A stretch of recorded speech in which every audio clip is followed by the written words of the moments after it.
பலகாரம் செய்யவென்று பச்சை அரிசி ஊற வைத்து ஊர்கூடி ஓரிடத்தில் மாபிடித்த அக்காலம் இப்போது இங்கு இல்லை. நாலைந்து நண்பர்கள் கூட்டம் கூடி நாள்கிழமை தெரியாமல் பட்டப்பெயர் சுட்டி பாசாங்கில்லாமல் அரட்டை அடித்த காலம் இப்போது இங்கு இல்லை. காட்டுக்குயில் பாட்டு கேட்டு கூட்டம் கூடி ஆட்டம் போட்டு களிப்பாக கழித்திட்ட அக்காலம் இப்போது இங்கு இல்லை. தொலைபேசி பாவனையால் சொந்தமெல்லாம் தொலைஞ்சு போச்சு. அலைபேசி வந்ததனால் பிறர் அந்தரங்கம் தெரிஞ்சு போச்சு. பள்ளி தோழிகள் பேர் சொல்ல முகத்தில் வந்த வெட்கம் இப்போது இங்கு இல்லை. காட்டில் மரங்கள் அசையவில்லை, கட்டடக் காட்டில் உயிர் இல்லை, விதைகள் நிலத்தில் விழவில்லை, அதன் விளைவு யாருக்கும் விளங்கவில்லை.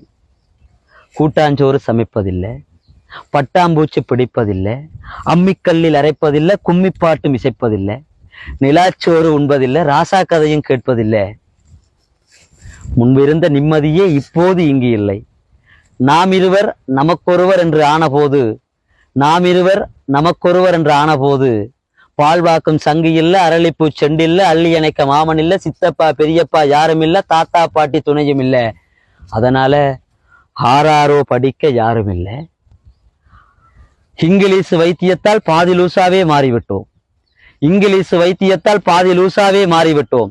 இப்படியே இறந்த காலத்தை எண்ணி நிகழ்காலத்தில் வருந்தும் நாம் எதிர்காலத்தில் என்ன செய்ய போகிறோம்?